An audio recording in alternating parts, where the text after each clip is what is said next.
Интеллектуальный гибридный робот для сухой и влажной уборки на выбор. Понятно, что это не влажная уборка, а протирка. Технология eye-dropping. Бак для воды регулирует процесс смачивания салфетки, подавая воду, когда робот движется, и перекрывая подачу воды, когда робот стоит на месте. Контроль наличия пылесборника. Также к вашим услугам 4 режима уборки, автоматическая подзарядка, дистанционное управление через ИК-пульт, красивый минималистичный дизайн и ценник, который не кусается сразу же. Сейчас все расскажу. 943. Всем привет. Вы на канале Польза.нет, меня зовут Саня, минимум 5 обзоров в неделю выгружаю, обычно 7. Ежемесячно я разыгрываю 5 Mi Band в 6 серии. За лайк, подписку и комментарий к любому видео. Условия конкурса, в которых под конец месяца всегда много, и мои контакты в описании в прикрепе. Мой телеграм-канал с промокодами на Алиэкспрессе, сейчас идет распродажа. Я надеюсь, они вам понадобятся, во всяком случае минимум еще 2 дня. Все розыгрыши 30 числа каждого месяца на стриме, сейчас в розыгрыше 2 телефона, 2 кулера и 5 Mi Band. А сегодня я расскажу вам о новом роботе-пылесосе iLife V7S+.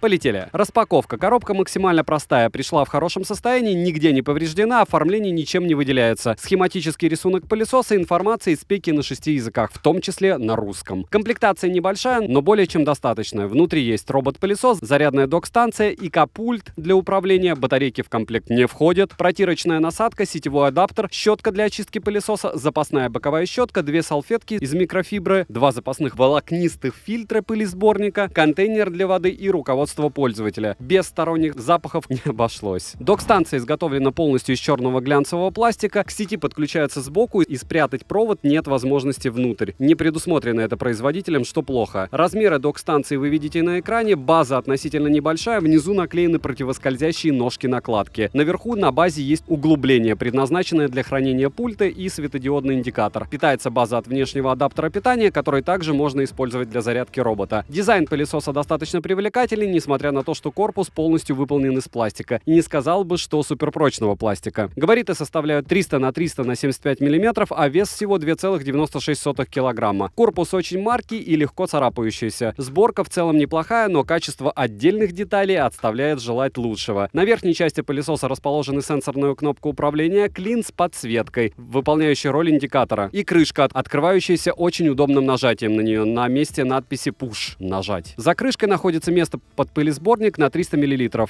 не такой большой, как хотелось бы, и контейнер для воды тоже на 300 мл, в котором всего 60 мл под мусор. Пылесборник и контейнер для воды сделаны из хорошего приятного пластика, но они сменные. С маленьким объемом для мусора в контейнере для влажной уборки придется предварительно сначала ставить робота выполнять сухую уборку, а после только уже влажную, что не очень удобно. На дне робота расположены переднее направляющее колесико и основные колеса. 4 ЭК-датчика перепада высоты, напольные датчики, контакты для зарядки, кнопка питания, боковая щетка, основная разборная турбощетка, что есть хорошо, и за маленькой крышкой спрятан аккумулятор. По периметру расположены бампер, гнездо для зарядки прямиком от сети, и все. На основной щетке можно извлекать силиконовые вставки, но могу предупредить сразу, что волосы на такой длинный ворс будут наматываться только так. У бампера люфт приличный, если пылесос перевернуть, то за 2 большими решетками видно все провода, что слегка настораживает в плане безопасности. Я такое давно не видел. Хотя, учитывая стоимость пылесоса, через сенсорную кнопку мы можем управлять всего 2 командами, включить и выключить режим автоматической уборки. А индикатор светится 3 цветами. Если мигает оранжевым, идет зарядка. Цветовой индикатор отключен, зарядка завершена. Мигает зеленым, находится в выбранном режиме. Непрерывное красное свечение — ошибка. Непрерывное оранжевое свечение — батарейка заряжена. Непрерывное зеленое свечение выполняет уборку. Яркость индикатора невысокая, в освещенном помещении сложно увидеть, какой именно цвет горит. Самое интересное то, что управлять пылесосом возможно только через пульт. К смартфону он не подключается и картографию строить не умеет, но и ценник у него опять же соответствующий. Непосредственно на пульте есть небольшой дисплей, на котором видно только время. Кнопки неплохого качества, выполнены из силикона, мягкие и приятные. Ниже дисплея идут стрелки управления вручную, и в любой момент уборки пылесоса самостоятельно вы можете начать им управлять. Далее по центру начать, закончить уборку, ниже кнопка планирования уборки, часы, и, к слову, тут всего 12-часовой формат с пометкой AM и PM. Кнопка поверхностной уборки, уборки по краям и возвращения на док-станцию. Откликается на команду с пульта моментально, но если пульт хоть немного увести в сторону, то сигнал улавливается через раз. А если направлять в сторону, реагировать перестает вообще. Проще говоря, он, скорее всего, не радио, а просто ИК. Можно смело предположить, что если он заберется в какой-то темный угол, оттуда его будет трудно достать. Не факт, что пульт вас спасет. И так как нет приложения, очень плохо, что не сделали кнопки поиска пылесоса. Но есть умные моменты у этого робота. Например, если пылесборник не установлен, то контроль наличия пылесборника оповещает о том, что предотвратить всасывание грязи базе в корпус необходимы сейчас. И плюс к этому робот оснащен технологией eye-dropping. Бак для воды регулирует процесс смачивания салфетки, подавая воду, когда робот движется, и перекрывая подачу воды, когда робот стоит на месте. Робот-пылесос имеет 4 режима уборки. Первый автоматический, работает до почти полного разряда аккумулятора, при этом движется по прямой от препятствия к препятствию, хаотично меняя направление после столкновения. Какое-то время он следует вдоль стен. Второй — ручной режим уборки, в котором направление движения робота задается с помощью кнопок пульта. Третий — точечный. Для чистки нужно поставить в нужное место робота, а затем нажать на кнопку со значком прицела на пульте. Робот начинает уборку по разворачивающейся и потом сворачивающейся спирали в круге диаметром примерно в 1 метр. И последний, четвертый режим движения вдоль стены препятствий. Включает этот режим кнопка на пульте со значком квадратика со стрелкой. Емкость аккумулятора 2600 мАч.